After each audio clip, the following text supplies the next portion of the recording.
From the studios of Farm Journal Broadcast, this is AgDay.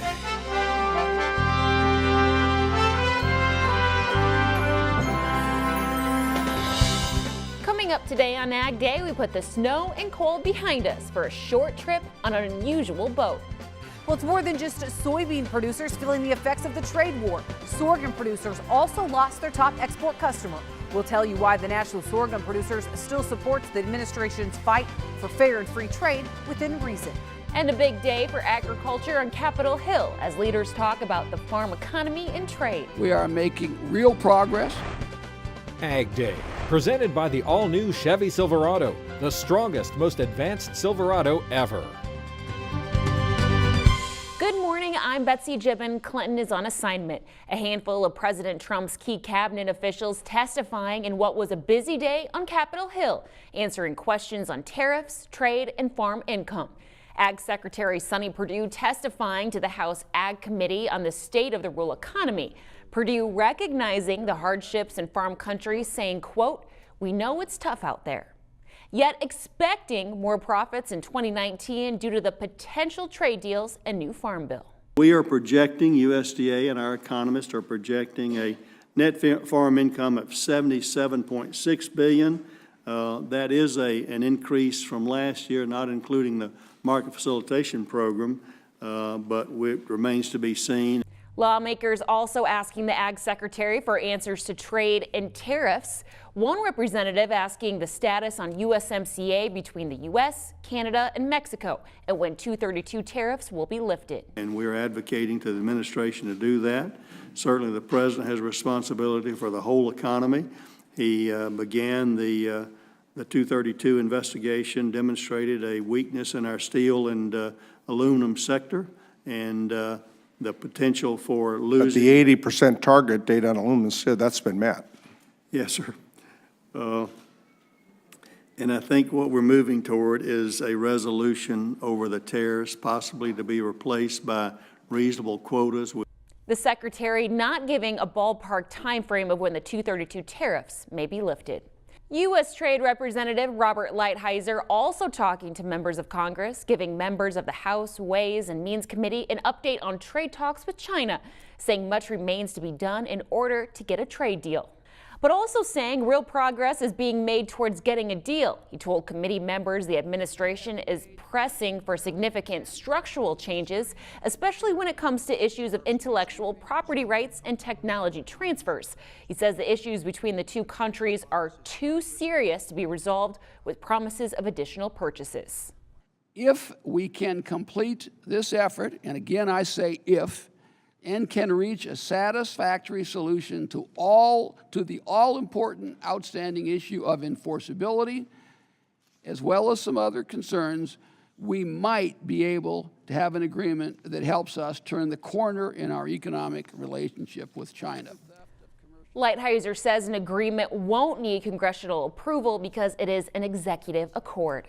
Soybean producers aren't the only ones keeping watch for a trade deal with China. Tyne Morgan joins us from Commodity Classic in Orlando with more on why China is so important to U.S. sorghum.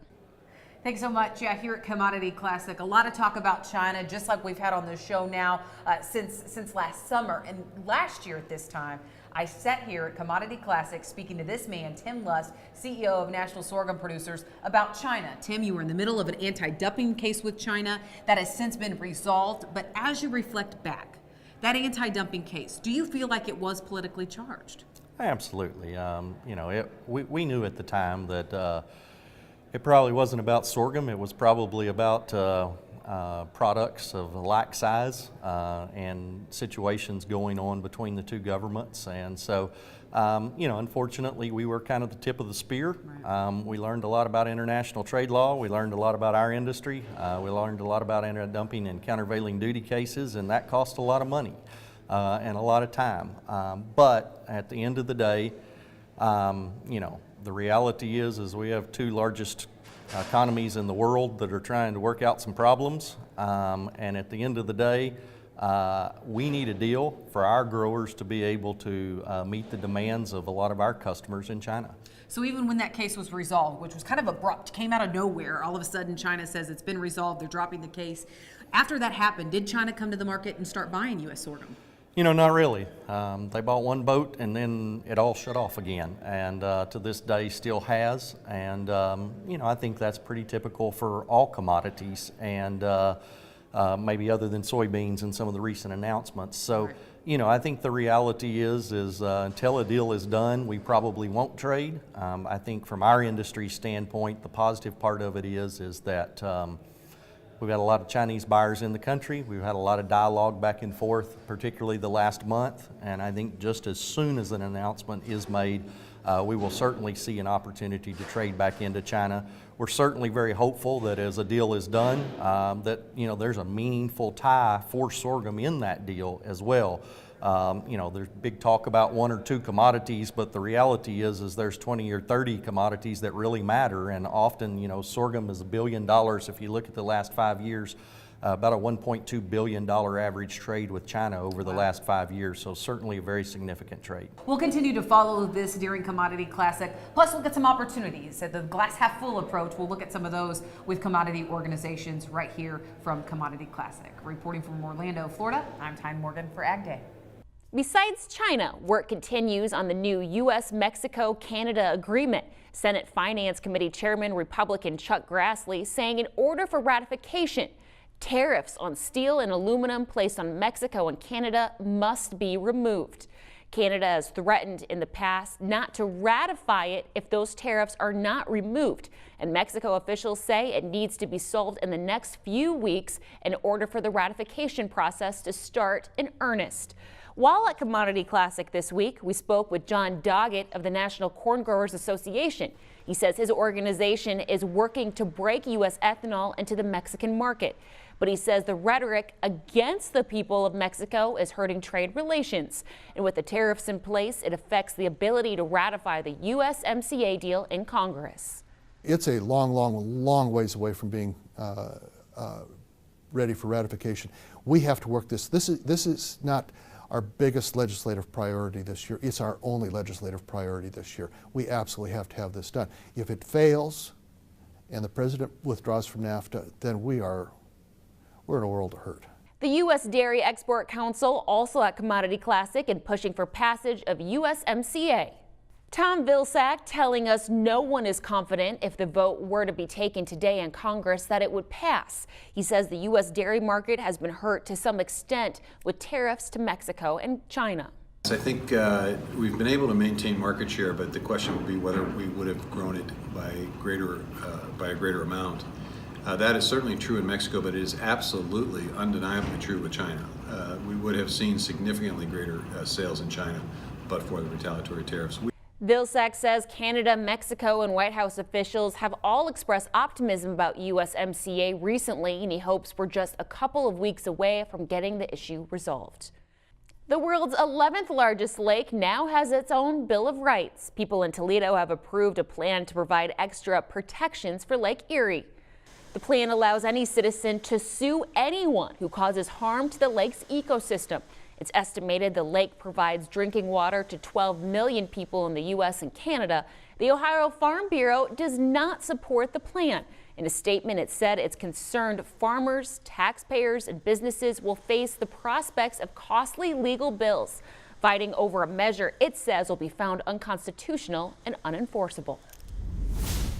Parts of the country still dealing with an Arctic blast, and while it can be difficult to deal with, it can also make for some beautiful scenes. Meteorologist Mike Hoffman has more in today's Crop Comments. Thanks, Betsy. The extreme cold is continuing to linger in many areas, but look at this amazing photo shared with us by TJ Manning in western Nebraska. He took this during a particularly frosty morning, a reminder that winter scenes like this can sometimes make it all worthwhile. Now, taking a look at the wind speed forecast, you can see there are some pockets of wind as we start the day today, but it does get a little windier in the upper Great Lakes and many parts of the west as we head through the afternoon hours.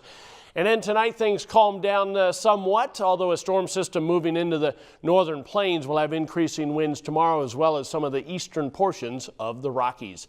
That's a look across the country. For now, I'll have your forecast coming up, but first here are some hometown temps. Introducing Farm Journal TV, on demand 24/7. AgDay, Machinery Pete TV. U.S. Farm Report on your phone and tablet. Download the Farm Journal TV mobile app today.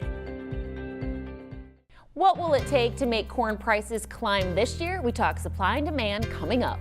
And later we escape the snow and cold and the rainy winter for a summer scene in the country.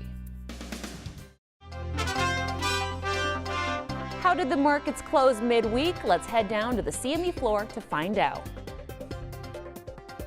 Live cattle today was steady. There has been little cash trade, and we kind of expect this almost every week.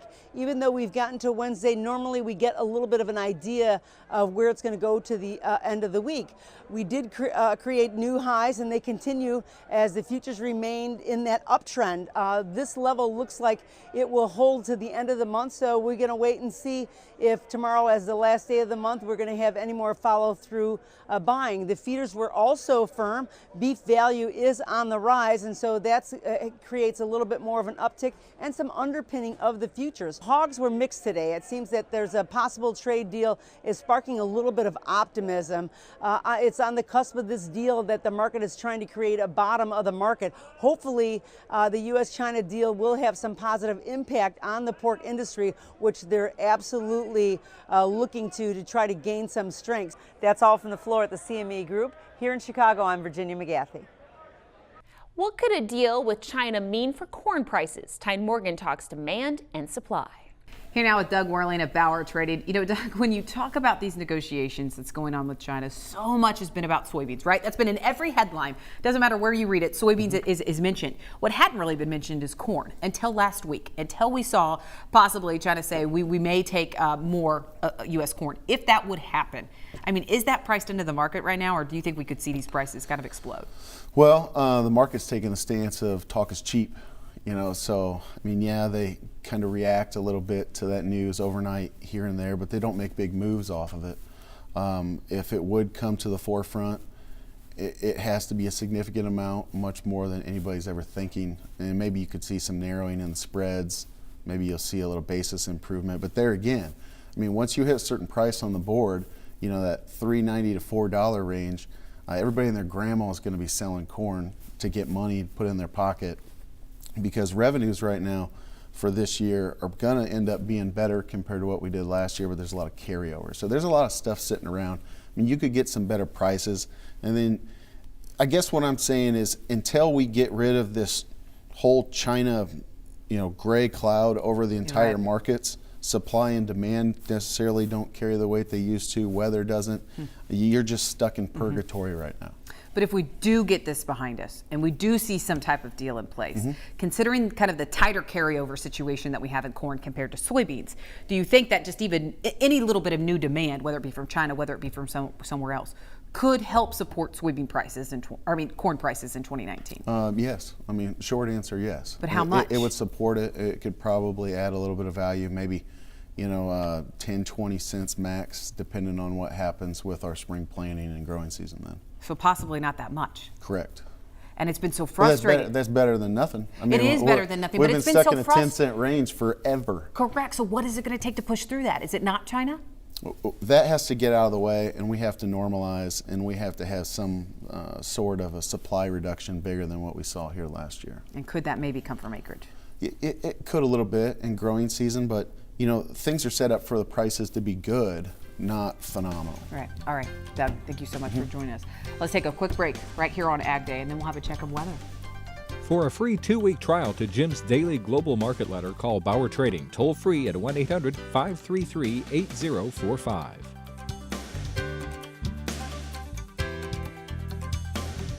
Closed captioning is brought to you by BASF. Grow smart with BASF. We create chemistry.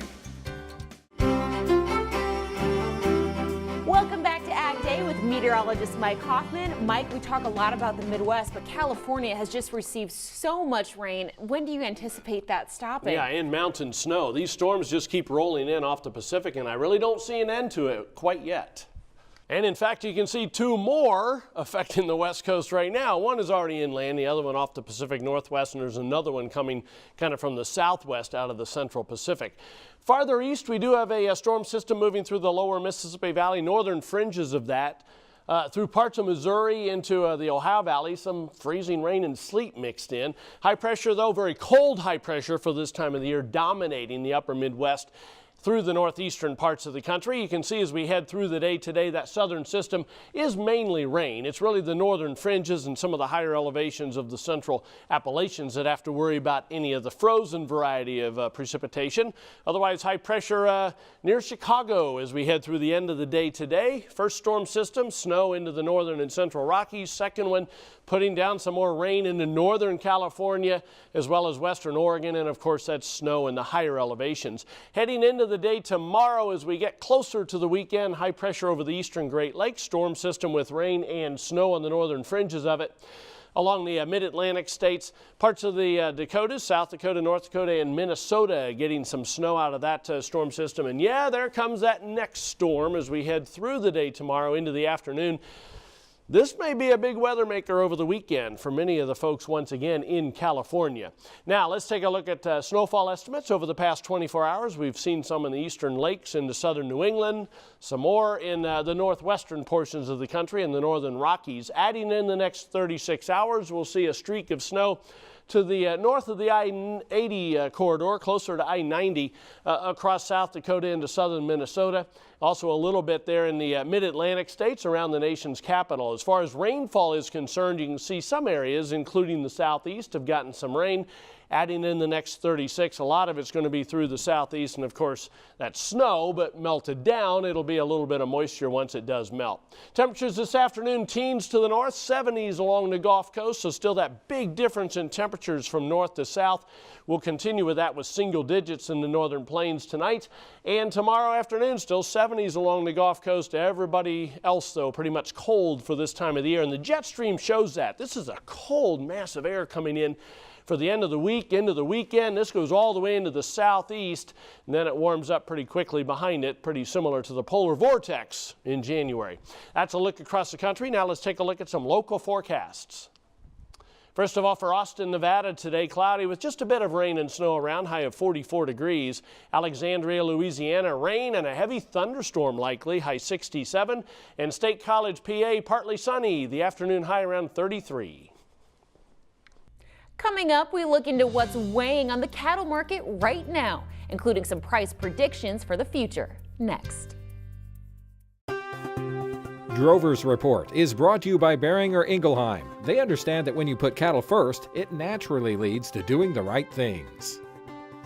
Cattle feeders remain frustrated as market fundamentals suggest the market is ready to rally, but packers continue to dig in their heels. Last week, they bought just 45,000 head in the cash market as prices moved $1 higher. Many feeders passed on bids of $126, and Texas reported no sales last week under mandatory price reporting. Cattle feeders are convinced packers will need more cattle this week and are asking for at least $130. Northern cattle are coming to market at least 50 to 100 pounds light, the result of this winter's wet, frigid conditions. Cattle feeders likely won't be able to recapture the lost weight as cost of gains are rising and winter refuses to loosen its grip. Yet the beef tonnage lost to winter weather will add support to both fed cattle prices and wholesale beef values. USDA raised its price outlook, now forecasting 5 area steer prices to average $115 to $122. That's up slightly from last year's $117 average. USDA says beef demand is expected to remain strong. Bitter cold, record snow, torrential rainfall, all issues recently weather-wise. Coming up, we take you to someplace warm for a look at boats of the future. Next.